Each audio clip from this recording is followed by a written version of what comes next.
Omar Mateen, a 29 years old Muslim, takes a machine gun, goes in a nightclub in a rampage, killing 49, injuring 53. Why?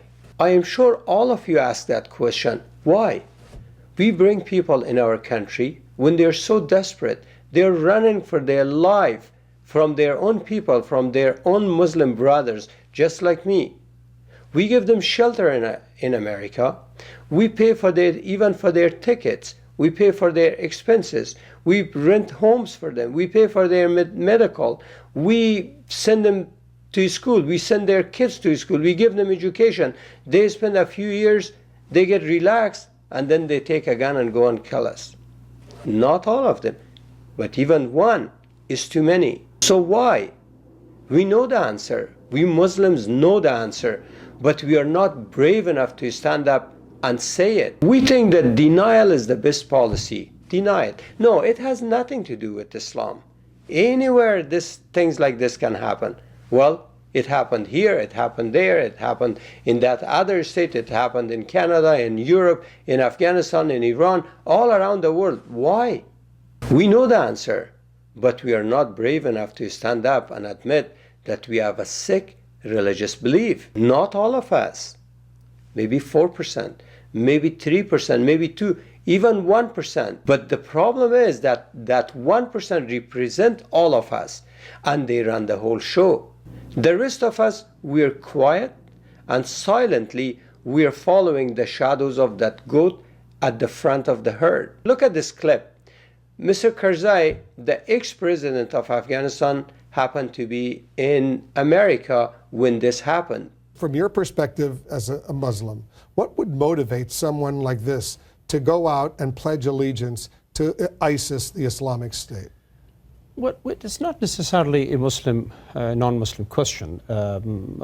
If you were born in Afghanistan and raised in war there, it would have been a different matter. But he was born in the US, raised in the US, educated here. So if there's any influence on him by ISIS, we should look at it from a US perspective and the social environment here. Whatever it is, ISIS or his own inclinations or sickness, we condemn it. You see, he claims that Omar Mateen was born and raised in America, so it has nothing to do with Islam. Yes, he was born and raised in America, but we don't let our kids to think like Americans, to being raised like Americans, and to have that American culture. Inside America, we are living in different countries. Afghans, inside America, we have our own country of Afghanistan. Iranians, they have their Iran in America. Egyptians, they have their Egypt in America. Ethiopians, all of us, especially Muslims, we are very strict people. So while Omar Mateen was raised and born in America, he was at least 50, 60, 70%. He was a Muslim and he was an Afghan. Look at Omar Mateen's father.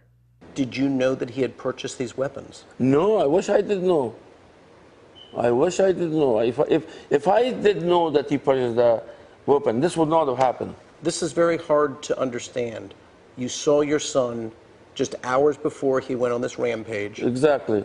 You said he was one person, and this person who did this murderous rampage was another person. 2 o'clock, he became another person. Just hours before he went on this rampage. Exactly. You said he was one person, and this person who did this murderous rampage was another person. 2 o'clock, he became another person. Did he ever talk about homosexuality? Except one time that we were in Miami, we saw the behavior of one couple, and he got a little bit ticked off. What did he say? Nothing, just look at this. Nothing, just look at this. Nothing, just look at this. And I believe in forgiveness, and You believe that there's forgiveness here? I hope so. And I believe in forgiveness, and You believe that there's forgiveness here? I hope so. He also is in denial. He says that he didn't know anything about his son. He was such a good guy. A couple hours ago, he was like an angel. 2 hours later, he became a devil. And this father claims that he didn't know anything about it. He knows a lot. He denies it. So Omar Mateen was a product of those mosques, the mosques that they are located just behind your house. And those mosques are incubating people like Omar Mateen. Not all of them, some of them. But that is one too many, or 100 too many, or thousands too many. FBI and American government is overlooking at those mosques because they say that there is freedom of speech in this country. And while FBI and American government also is overlooking at this issue, media is more helpful to those extremists because they don't have any coverage of the good Muslims. They always cover the worst ones, just like Omar Mateen. I have a TV talk show for over 5 years. I am spending my own money and some of my closest friends are helping. We affected tens of thousands of people from United States to anywhere around the world, including Afghanistan. American government is spending billions of dollars in the name of fighting against terrorism and Islam extremism. Total disastrously failure. But I am affecting people because we cannot change people's mind with the guns, with bombing. We can change their mind here. The key is in here, and I am doing that peacefully. I am a Muslim. I am living a Muslim life, and I will die a Muslim. But we have a problem in here. We are so hateful.